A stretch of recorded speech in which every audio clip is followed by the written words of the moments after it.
Good morning.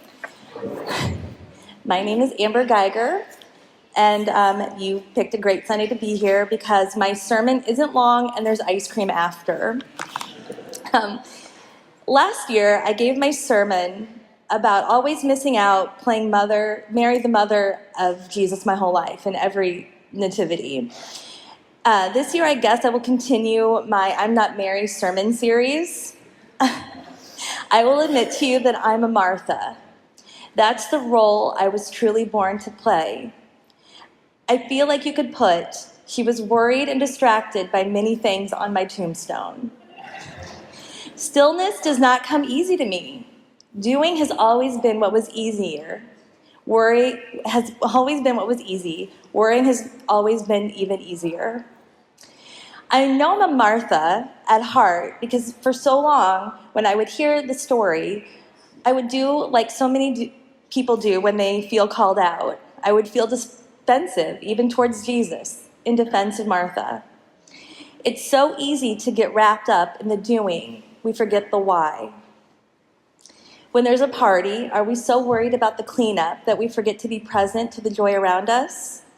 We let worry and fear take control.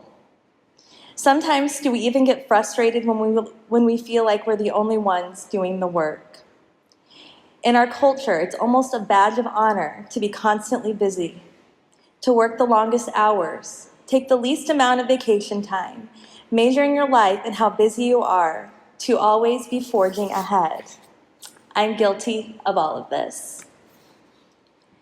Everyone will sit under their own vine and their own fig tree, and no one will make them afraid, for the Lord Almighty has spoken.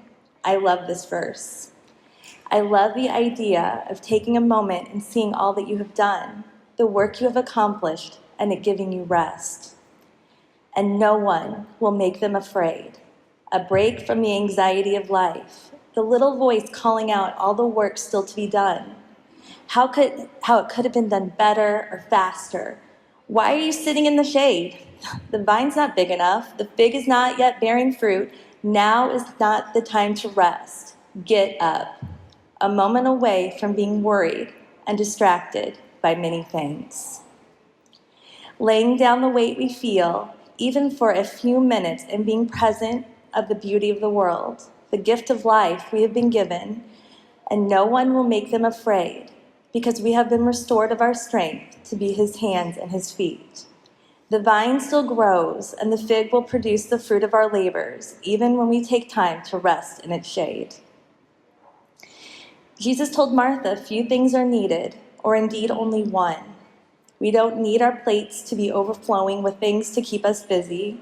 We don't need to prove our worth by working or stressing ourselves to the brink.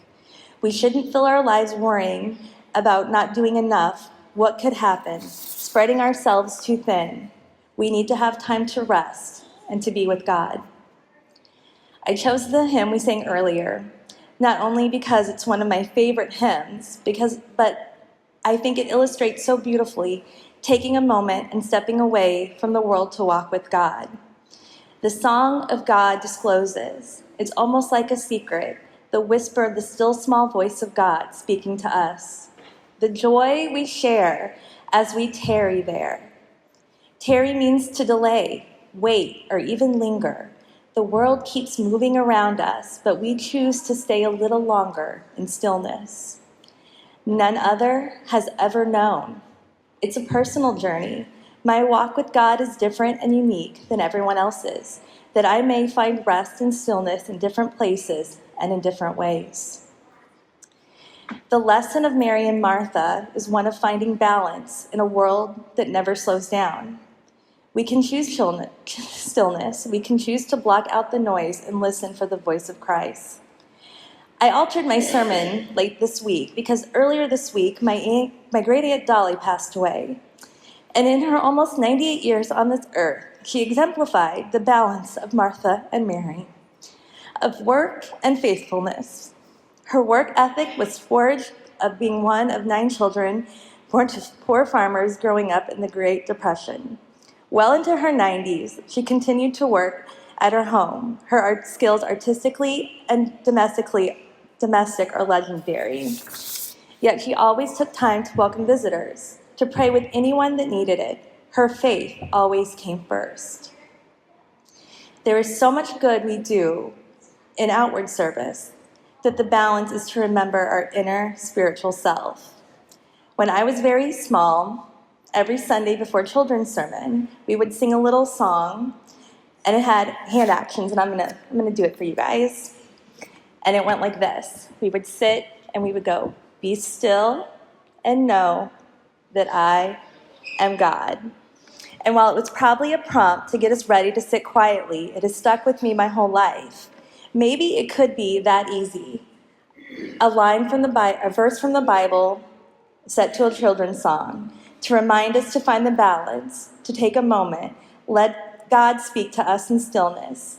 Be still and know that I am God. Amen.